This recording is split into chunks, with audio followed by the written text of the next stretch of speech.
So, hello everyone. Thanks so much for joining Kirkus Reviews and Ingram Library Services for our Beyond the Stacks Reimagining the Future of Libraries webinar.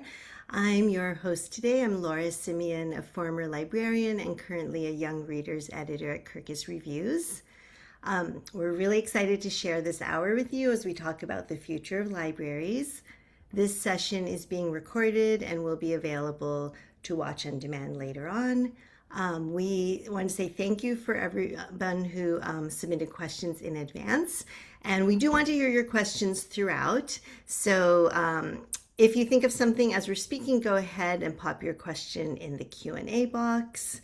And we'll try to answer as many as possible at the end. And for those we don't have time to get to, we may follow up afterward. You're giving us a lot of great food for thought, maybe for future webinars even.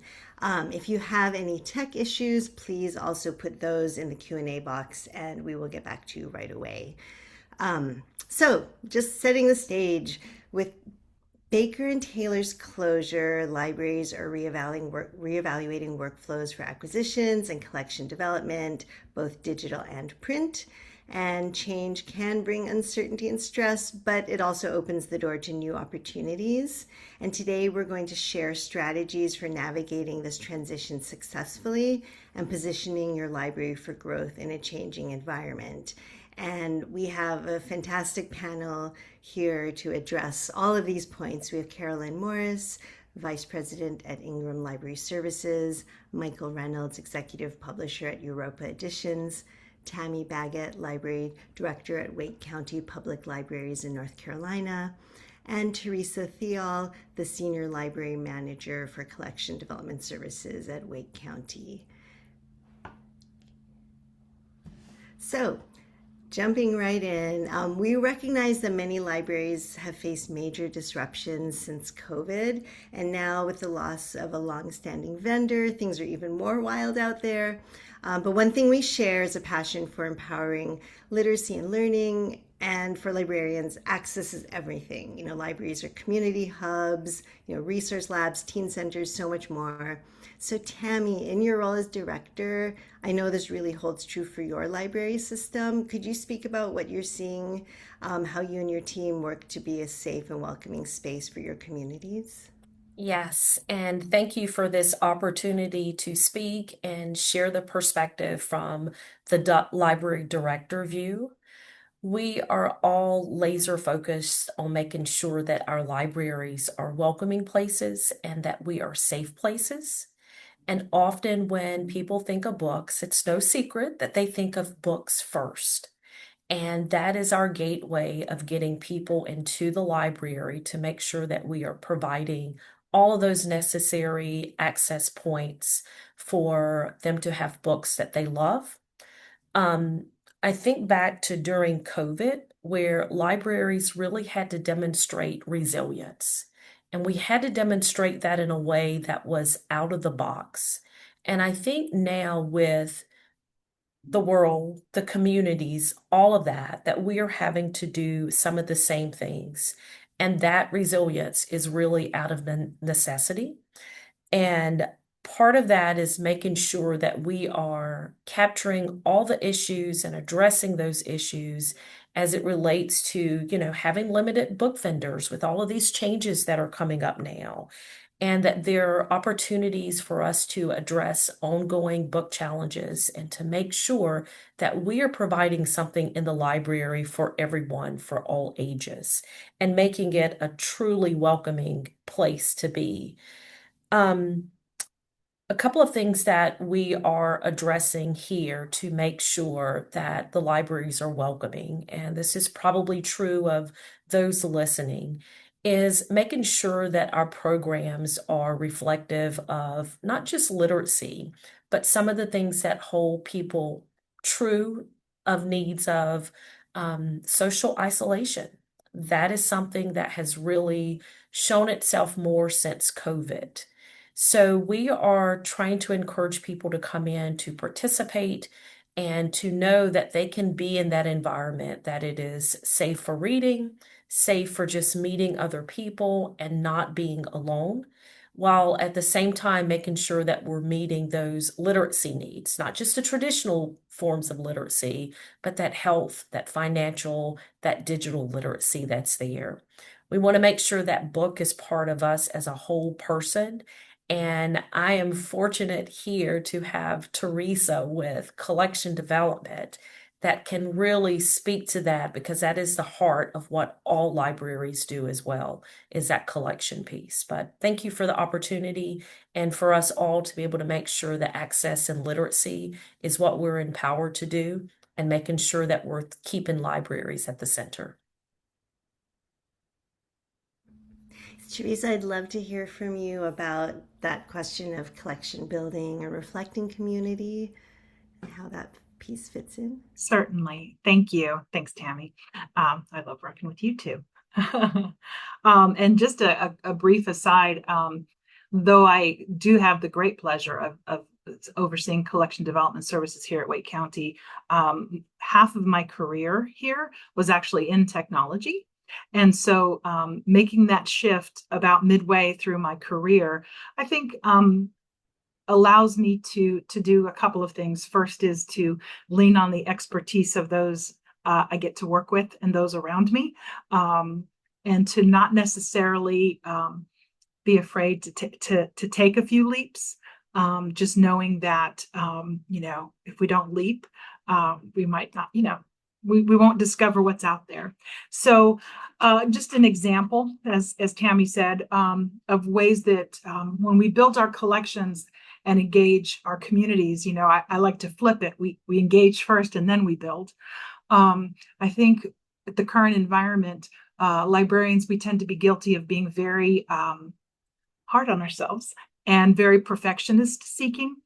And I am here to tell you that I do believe, and I'm sure many of you do as well, that there are very small, impactful things that we can do with our collections, with our libraries that really do make a difference. Because if we're able to do these things that start with engagement, start with looking at an individual in their eyes, learning their story, you can do some really fabulous things. And one that I wanted to highlight was here in Wake County over the past 10 years or so, our Indian language speaking population has increased exponentially. We have a great location here in Raleigh, North Carolina, 3 major universities, NC State, UNC Chapel Hill, and Duke, as well as a variety of other public and private universities, drive a lot of folks to Wake County to live, to raise their families, to retire to. So we really have experienced a massive growth of folks coming to Wake County. We now serve over 1.3 million folks. So when I recognized that our Indian population was growing, and it is a population that is very diverse, first off, let's just say that. They each have their own traditions, language groups. While Hindi, of course, ties a lot together, there are still, localized languages that are very, very important. And it was only through community engagement that we were able to learn more about those communities. We started first with a community, the Marathi speaking community, and literally it was finding having someone on library staff that was part of that community. That's key there too. Use the staff. We should be a reflection of our communities, right? They were able to, engage in dialogue with that community to find out what it was that, might draw them in and get them excited to see at our libraries. And really from there, we moved sort of community by community once we were able to establish a connection. So now we have upwards of 6, 7 languages: Telugu, Tamil, Hindi, as I said, Gujarati, Malayalam. These aren't huge collections though. So this is the part I wanted to emphasize. Don't try to take the whole thing and make it wonderful and perfect, which it will never be. Start small. These are small collections of, maybe 100 titles, 2 copies each, that kind of thing, and just measure it and see how it works.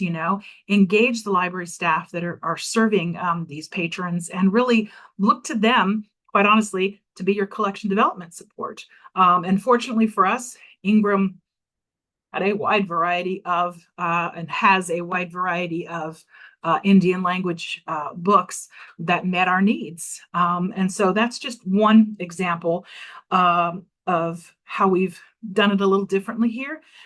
Did this mean new processes? Yes, it did. Very much so, because we have not had a cataloger here at Wake County for over 20 years.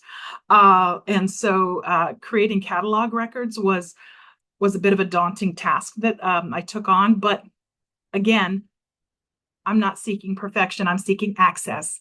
And as long as I, work with the communities to understand, subject headings and what are ways to make sure that these are found, we created catalog records. So if anyone wants some Indian catalog record mark records, they should be in OCLC soon, but if not, I'm happy to provide them. But, talk about a wonderful response. Our population of Indian speakers are just delighted, and these books are more often not on the shelves than on the shelves. So it's just one example. That's great. And that's actually perfect segue to Michael on the publishing side. And I'd love to hear more about the importance of diverse voices in publishing, especially as we see consolidation. Why is it important to have independent publishers? Is the library market so important? And then how do you stand out and sort of demonstrate to librarians that your titles belong on their shelves? That's a lot of questions, and I think I have a number of ways that I might be able to answer some of those questions. I'll move from maybe the most prosaic and obvious to the less obvious, I suppose. Beginning first, from a purely business standpoint. Europa Editions is an independent publisher, but we are a for-profit publisher, so we require our business to sustain itself and to turn a small profit if possible. And quite simply, the library market represents about 10% of our business. And in very plain terms, without that library business, we would be out of business. I think that's fairly clear. It's a thin margin job that we're in, and a business that we're in. So we need to maintain that business. Very important for us. A second answer, no less true than the first, I would say, would be that as an independent publisher, we often don't have we never have the marketing budget to promote our titles in the same way that a larger corporate publisher has. Very often they're in a position to promote what sometimes I consider to be an inferior product, as if it were God's gift to readers. And we just don't have that possibility. When our books succeed, it's usually because of a quieter and more gradual process that involves a variety of stakeholders in that process, like booksellers, like librarians, like reviewers, and especially that sort of magic reader word of mouth. That is how our books sort of enter into the culture of reading in this market. And my sense is that kind of success with readers is more akin to what happens through libraries, in libraries and through libraries. Secondly, and sort of more specifically for Europa, I suppose we are a publisher of international literature. About 60% of our list is work in translation. We have, I think, around 350 authors with active titles on our list at the moment, and 200 of them are from Europe and Eastern Europe. 30 of them are from Asia. About 20 of those authors are from the African continent. 40, 50 are from North America.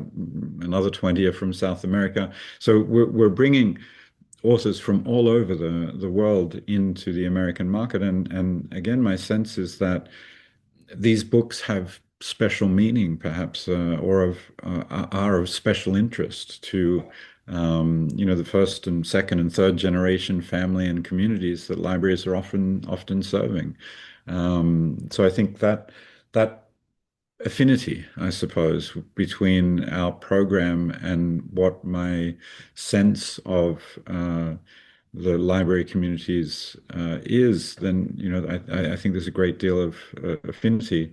Um, Speaking, I guess, more broadly and more long term, with a longer eye to what is going to sustain again the business that I run in the long term. I'm keenly aware that libraries, together with schools, and school libraries, of course, are in the business of promoting literacy.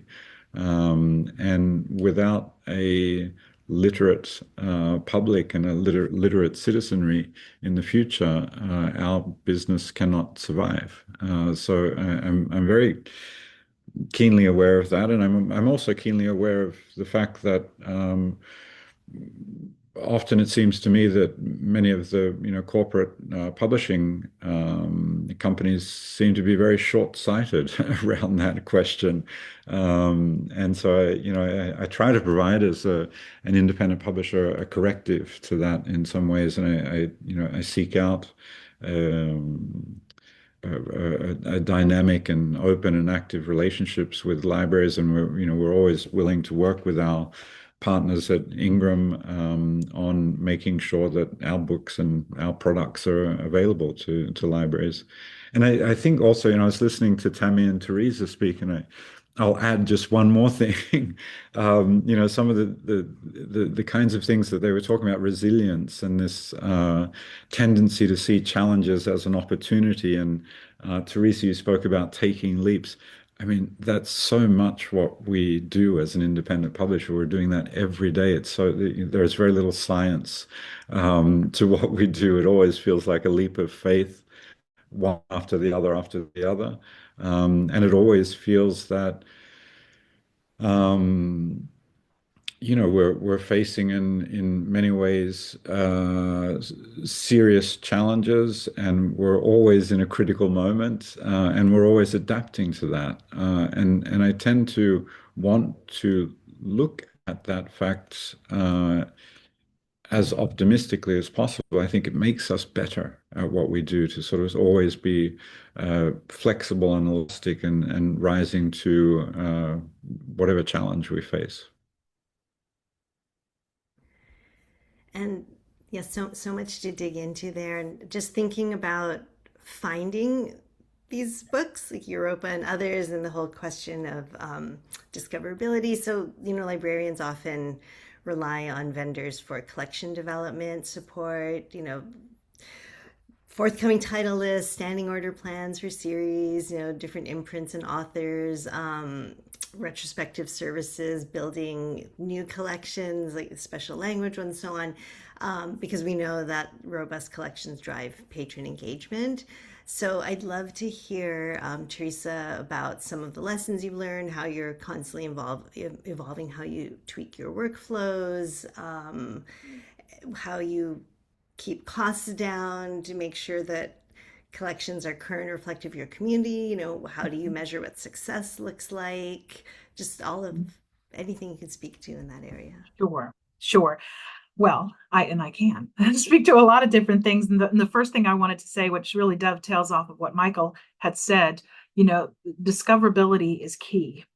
And from the start of the workflow, having librarians be able to find reviews written on a broad range, and not just the biggies. We really, I think we all know that there are some authors that will always be popular and they will always check out. And while I know we often don't do reviews on series, and that's helpful, I do think that there's so much room for getting voices at the editorial, or rather reviewer table, not editorial, excuse me.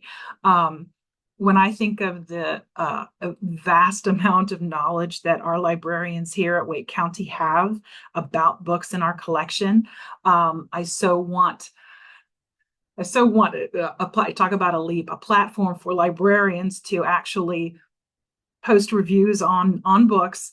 I realize Goodreads and other tools exist for that, but there is something to be said, which is why we love Kirkus and other professional reviewers, that there is a lot to be said for reviews done by folks in the world of either literature or in nonfiction topics.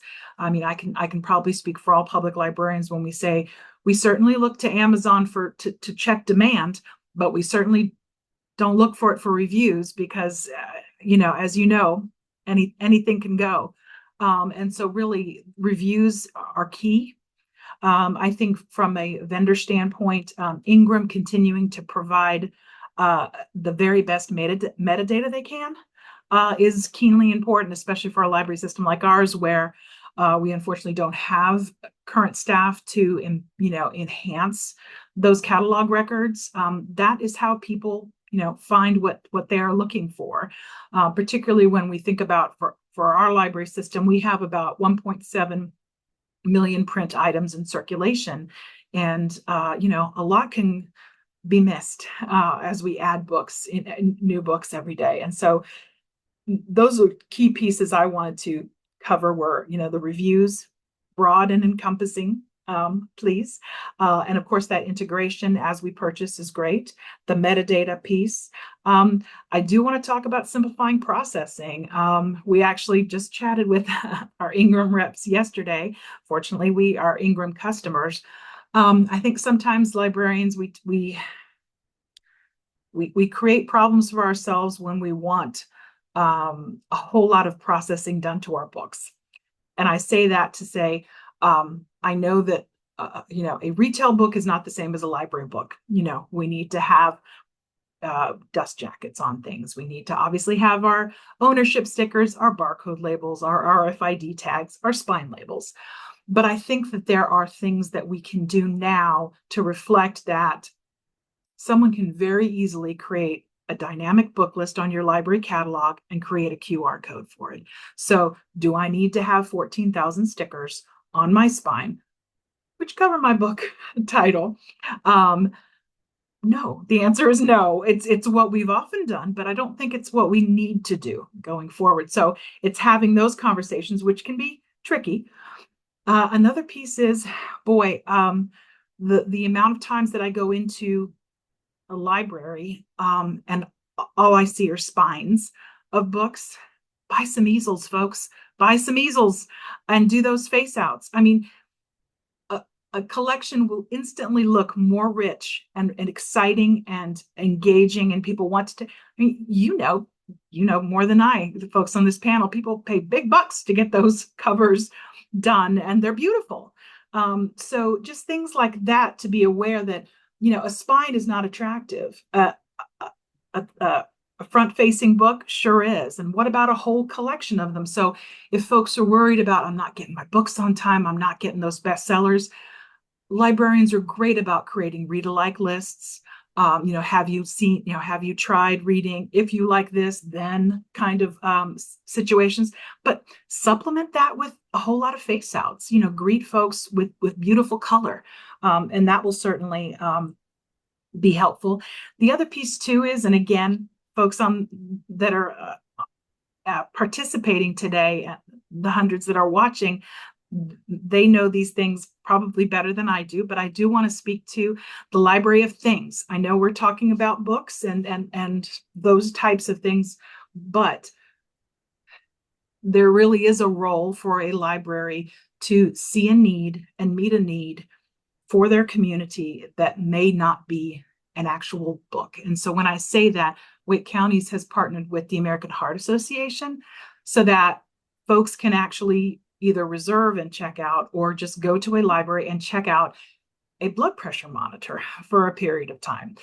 That is a key thing that can help folks in your community that need that service. Those are expensive. They can be expensive, so getting those, and then right there creating a heart healthy book display. There are so many things that we can do that are not frivolous, that really do meet a need and speak to a need.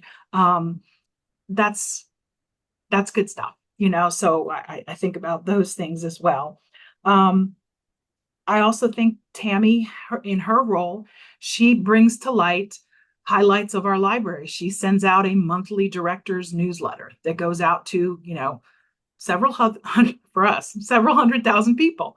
And boy, do we know it, because the day after it posts, our Ask a Librarian emails are full of questions that come from it. But what a delightful problem to have, right?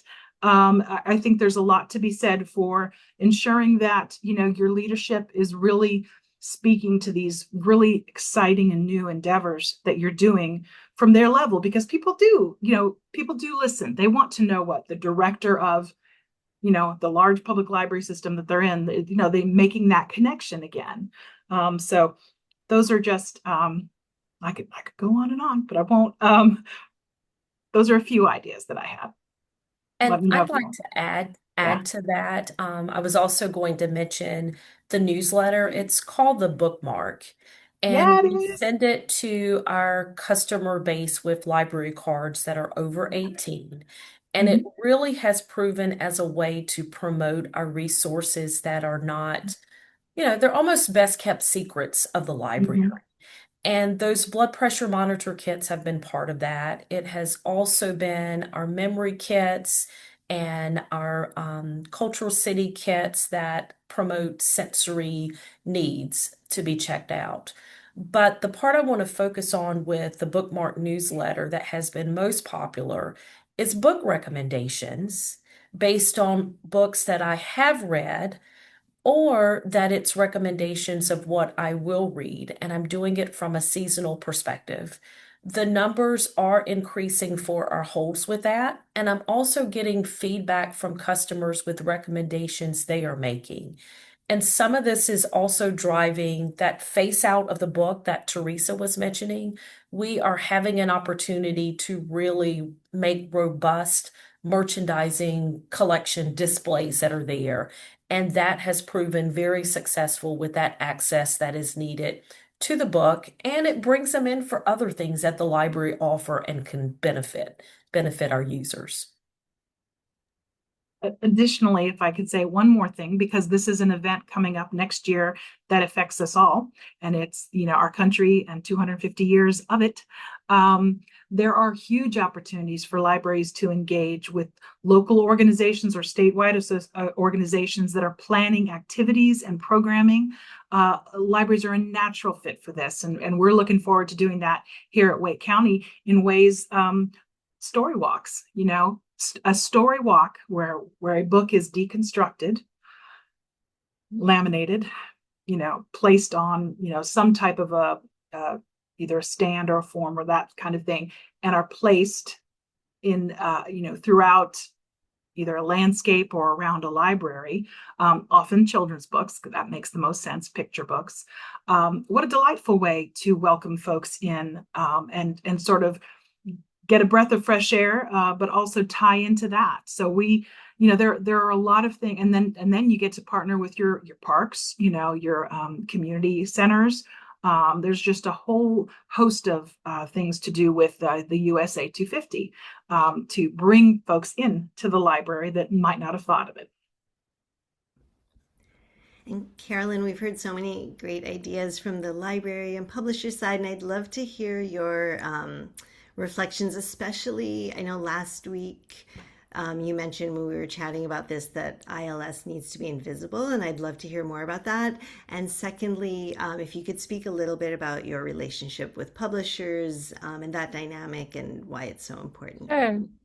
Yeah, I think at Ingram, we're really are fortunate to sit in a role that's between libraries and publishers, both doing such mission-driven work, right? Really wanting to make sure that they're promoting access to books and education and promoting literacy. And we are very privileged to sit between the two and help connect them. So it would be very difficult for libraries to have to order directly from every individual publisher, that for workflows and all sorts of practical efficiency reasons that won't work. But we know that there's a real desire for both of these groups to have more time together, and both of these groups to be able to interact more often. And so that's a role we take very seriously at Ingram. And our place in it is to make getting books as seamless and easy as possible. So that starts at the discovery side, right? We need to let libraries know what's out there that is available for them to buy. And also we need to have that really ready immediately. So if it's already published, when a library needs it, at this point in time, they really need to turn that over quickly in general, right? That our online retailers have set this expectation. They have omni-channel services, and they can deliver your toothpaste in an hour. And that's what library patrons expect at this point too. So we want to make sure that libraries have access to a lot of inventory, really strong breadth, that they can find what it is they're looking for that meets the need at the moment.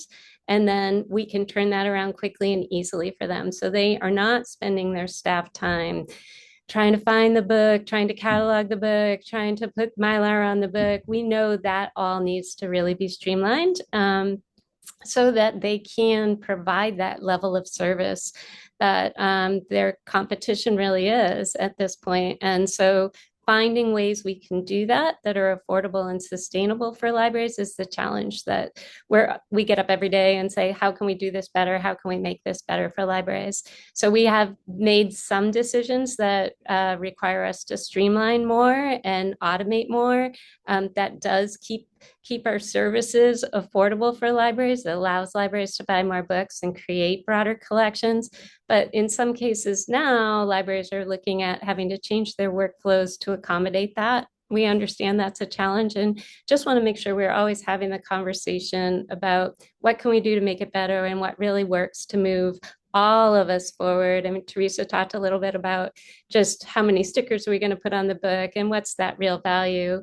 And in some cases there is, because to your point about we just don't want to throw books on the shelf, spine out and hope people find them. We do need to make them discoverable. And there's a lot of valuable difficult work that goes into that. But that's where we want to concentrate our time, is making sure that all of the things that we are doing to a book or to the book's metadata are really helping on that discovery side and helping connect publishers' works and librarian patrons, and making that role easy. So we should be, if we're doing our job right, we should be invisible, I think. And what about the publisher relationship, if you could speak to that a little bit?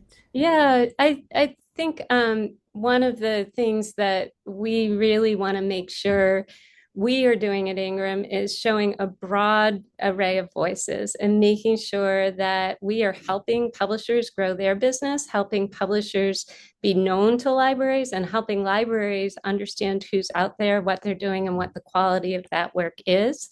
We frequently do get questions about, like, oh, are the, what's all this AI slop out there, for instance, we'll hear about. And if librarians have a good understanding of publishers and the imprints and the quality that goes with that, that really helps librarians make better decisions, and then helps spread that knowledge and literacy even more broadly. Teresa, Tammy, did you have any reflections? I know you've touched on some things already, but did you have anything else you wanted to add?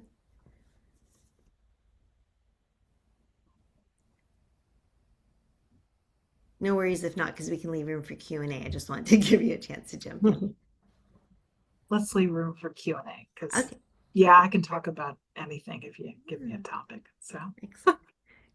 So Michael, I'd love to jump on that importance of people being aware of the broad array of publishers that are out there, including smaller presses who add so much to the diversity of voices available. So I'd love to know more about how you work to ensure that libraries and their patrons are aware of Europa titles. Well, I mean, we are still too small to have a dedicated library marketing person on staff here. So that work is shared between some of my colleagues and me here.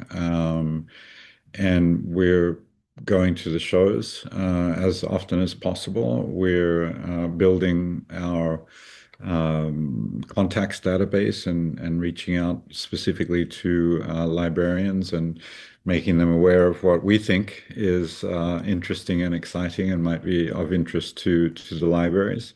We rely very heavily, I mean, on this partnership that we have with Ingram and PGW. It's been uh,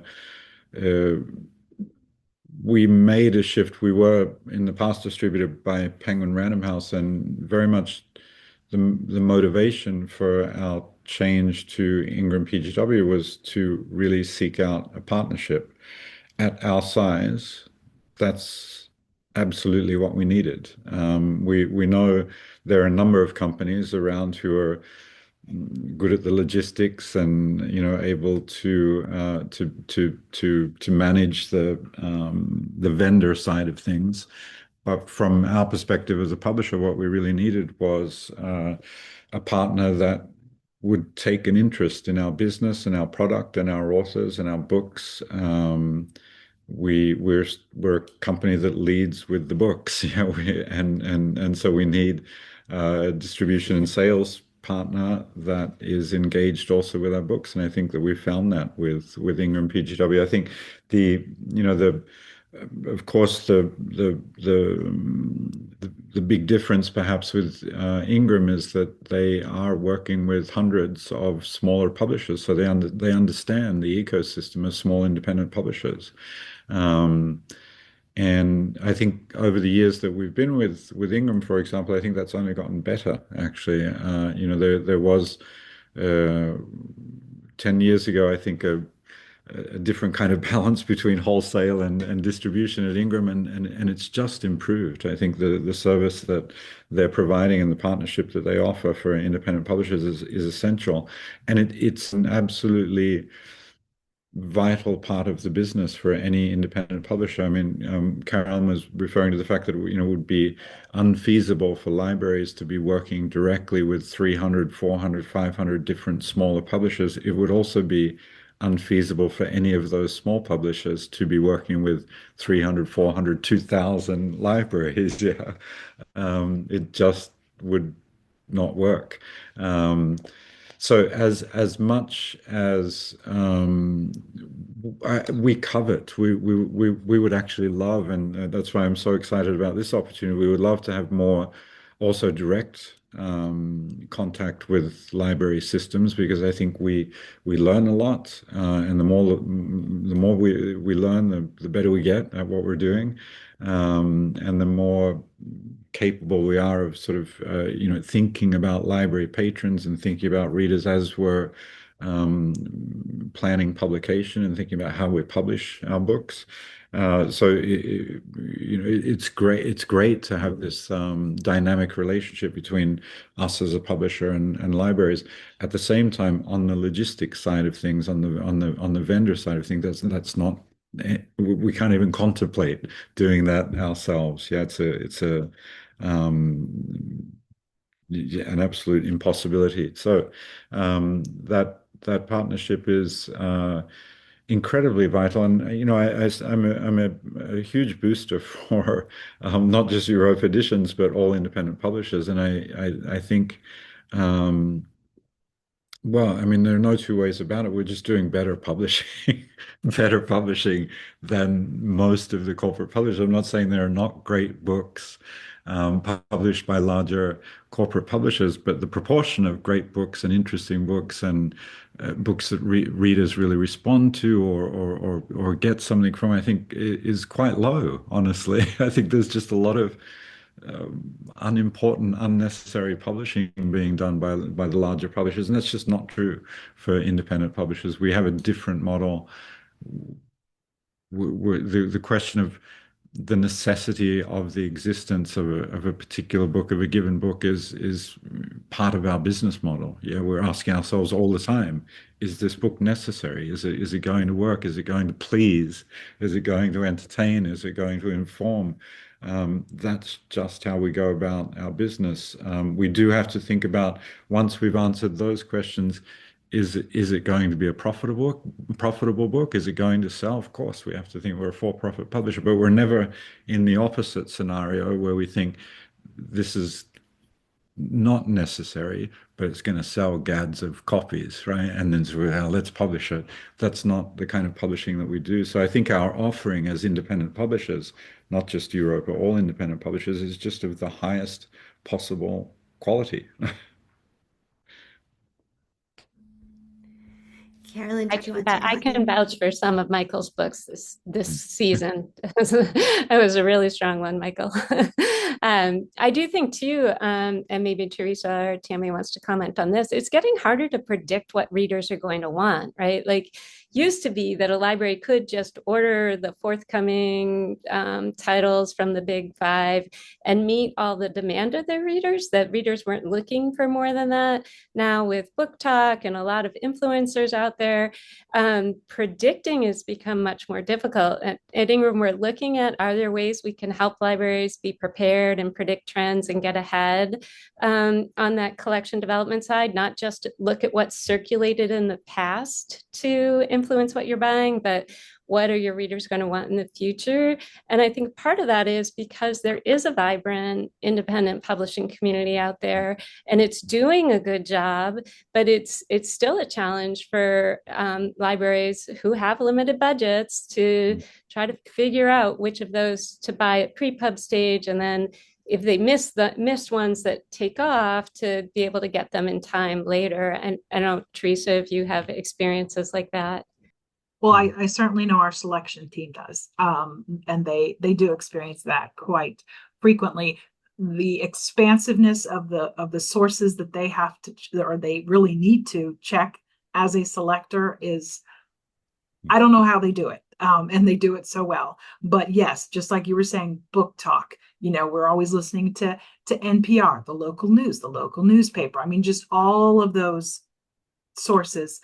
The piece that I would add is, the more that you can connect with your community partners that are also in the business of literacy and reading, that to me can bolster conversations about what they are seeing. Local bookstores, what are they seeing? What are they noticing? And the more that we can sort of come together, not as competitors, because we're not, but rather partners, that to me is very important, because as you state, it is very diverse what folks are wanting.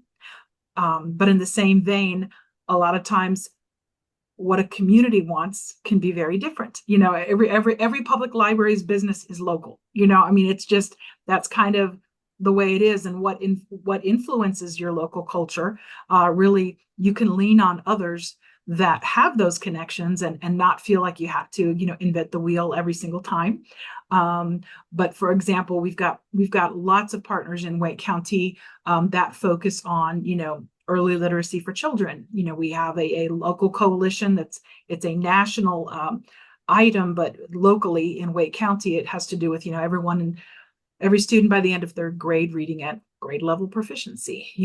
These are people that know their stuff, and know when, for example, experts on parenting or different educational initiatives or things like that, and those can be hard to find, books on that, because they might not be reviewed.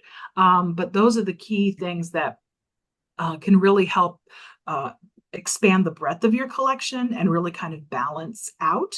I also would highly recommend, quite honestly, it requires a lot, again, of our selection team, but having an input device that's easy for folks to use, for your patrons to make requests for purchase, those really are very important. That lets us know pretty early on when they start coming in We could be like, oops, an article just ran somewhere, or or something happened on TV and folks are talking about it now.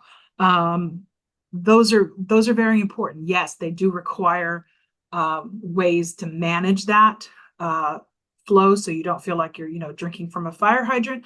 But those are really important indicators as well to determine what's really going to work for your community. And I think on a personal level with customers, when you can, to really walk through the library or after programs, have conversation with the people that are in the library, engage them. What are you reading? What are you interested in? And you can just pick up on different things, and bringing that information back to the selectors can be helpful.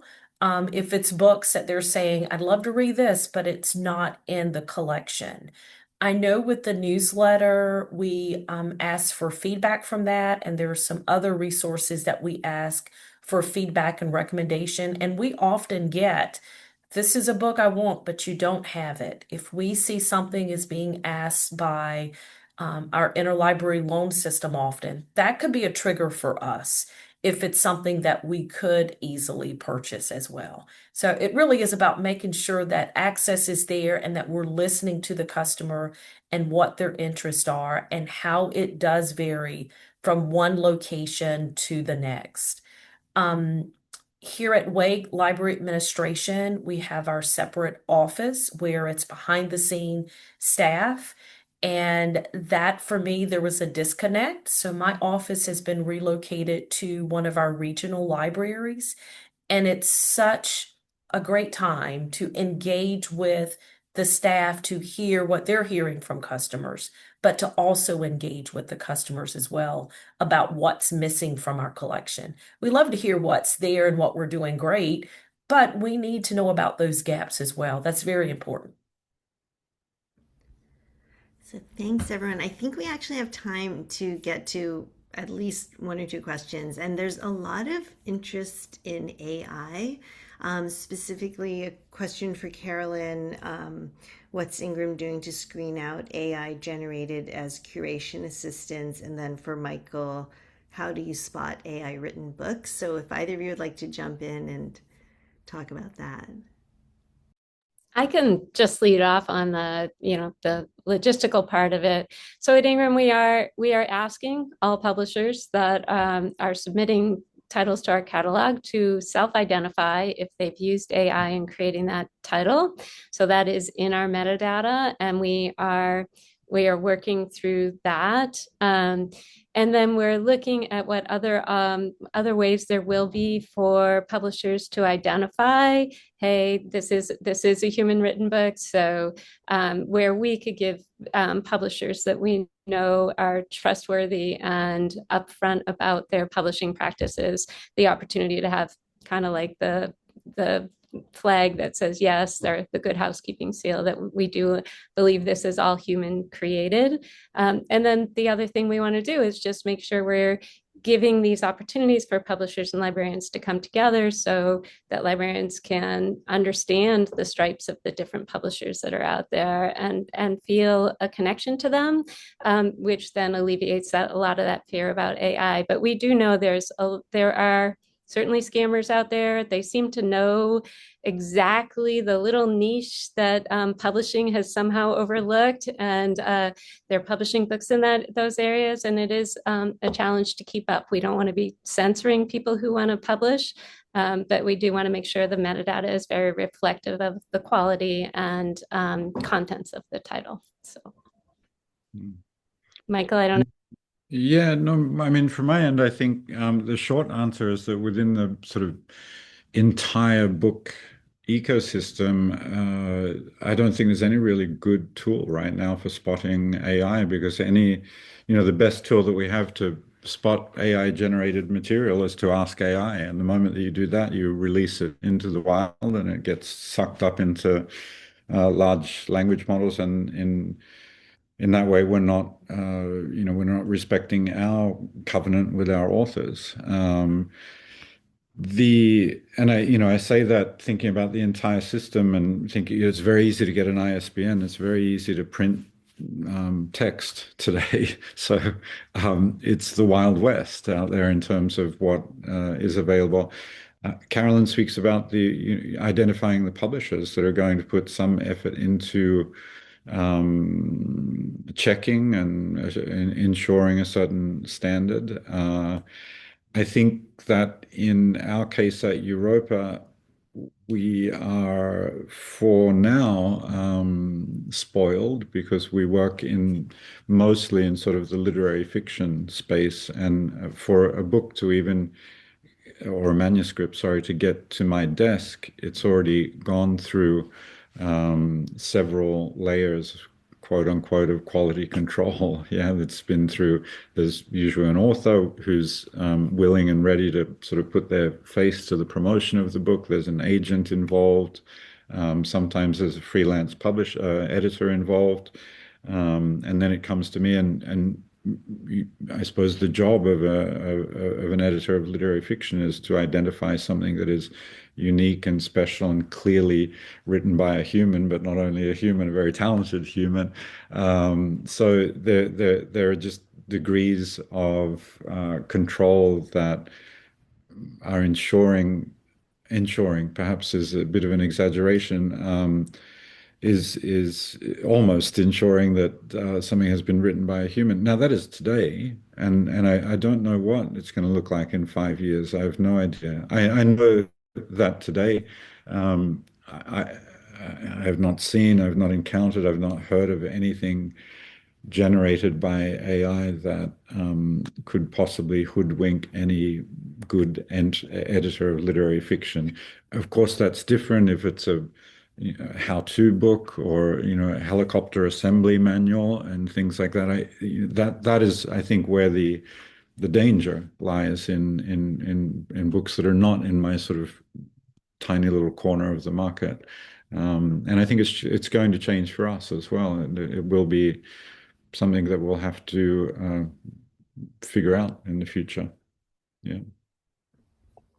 We have about 7 minutes left, and there were a couple of questions that we got that were submitted in advance that I don't think we've explored today, and it may be of interest around navigating the current political climate. And these are a couple different questions put together. One person asked, how can I better spotlight the value of our collections and programming at a time when school library book bans are out of control in my state and lawmakers are eyeing public libraries?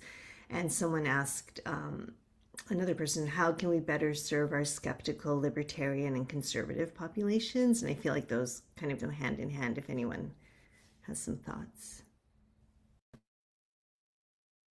I do. And I think it goes back to, I believe, what I started with, which was making eye contact and communicating and relating to the person in front of you is incredibly important. I realize that communication also occurs when you're not able to view the person. I know that whenever I hear about someone that is maybe unhappy with what we offer, wonders why we don't have more of X, Y, or Z, my first inclination is to actually contact them and offer a time to converse with them over a video like this. I think we run a very difficult path if we identify people in groups and not individually. I can say with certainty that there are a lot of libertarian and conservative people in our community that love their libraries just like anyone else. Again, I think the more that we can communicate with those that perhaps we do not agree with for a variety of reasons, ideologies, politicals, what have you. Is that difficult? Yes, it is, or it can be difficult. However, I feel grouping people in conversations will not move us forward. And as a representative of Wake County Public Libraries, my job is to look beyond a label and understand what it is that they would like to see, and provide them opportunities for things that would be of interest to them. And quite honestly, sometimes just showing them that we already do have those things. Not in a patronizing way, of course, but again, we get back to findability. That gets in our way a lot of times. I think the things that folks come across or don't come across really reflect the fact that we need to do a better job, we collectively, at with our metadata and with using natural language in how we describe our books. Also making sure that our staff, when we do book displays, that they highlight key components throughout the year to reflect diversity. And also are very aware of the need for us to balance that approach. And so I don't know what it's like for folks individually. I do know here in Wake County, we serve a diverse population. And the more that we can engage in personal connections with people that are genuine and respectful, that's what's going to get us to a better place. Realize that's probably more philosophy than librarianship, but that's my thought, at least. Really nicely put, Teresa. Well, and I think that's why a lot of us are here, right? Right. That's the ethos. Yeah. People just want to be heard. Oftentimes I might not have the answer that they want, but if I'm able to give them a little bit of time to hear what their concerns are and to not dismiss them and to not come at it from I feel I know better than you because I have a library degree, that's huge. And it's very, very important. And I think that there are a lot of librarians that go that extra mile. It's why we became librarians. It really is the public service aspect, even for us in collection development. I mean, we don't buy these books just to buy them. We buy them because we want to see the delight and joy in people's faces when they find the book that connects with them, right? We have 2 minutes left. There was one question. I'm just going to throw it out there. It struck me when I was reading the advanced questions. What type of services are the libraries of the future offering, or even publishers of the future? Does anybody have something they just want to toss out as a closing note?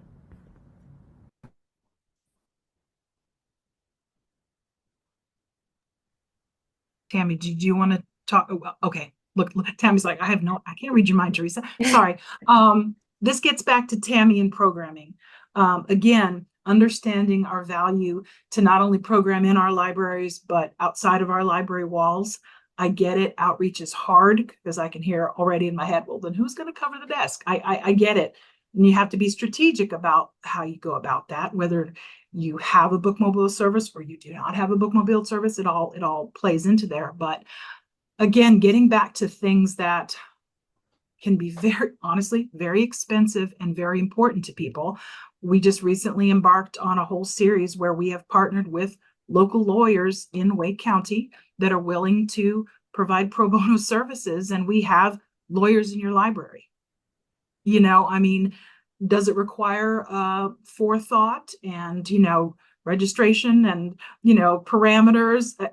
Sure, it does. It 100% does. But can you imagine reaching out to somebody that needed this service and the library was the way that they got to that service? It's a phenomenal thing. And then the other piece I will say is, please don't neglect your and again, I'm speaking from Raleigh's standpoint, your consulates for foreign countries. We have the Mexican consulate and the Guatemalan consulate based here in Raleigh. And we do a lot of engagement with them, specifically because we want folks to know from other countries, not only that they're welcome here, but that we have library services here that probably they aren't even aware of because that's not the way it is in where they're from. So please don't neglect those folks in making sure that your promotions, your outreach, your connections through social media, that's all happening through those things. And now I'll hush. And I think there's going to need to be some responsibility of libraries to really educate regarding AI, which first we have to educate ourselves, but the community really sees libraries as that trusted entity. So, how can we play a role with that? Because let's face it, AI is here. So, how are we going to help our communities with that? And again, first help ourselves with that too. So that's one thing that I think of with the future of libraries. What role will we play? And first, how do we get on board with the parts of AI that we trust that we can share out with the community? Because I'm not there yet either. Well, I'm afraid our time's up, but thank you to everyone who joined us or everyone who might be watching later on, and thank you to all our panelists. We all learned a lot today. Thank you, Thank you Laura. for the opportunity. Thank you so much. Bye, y'all. Thank you. Thank Bye. you.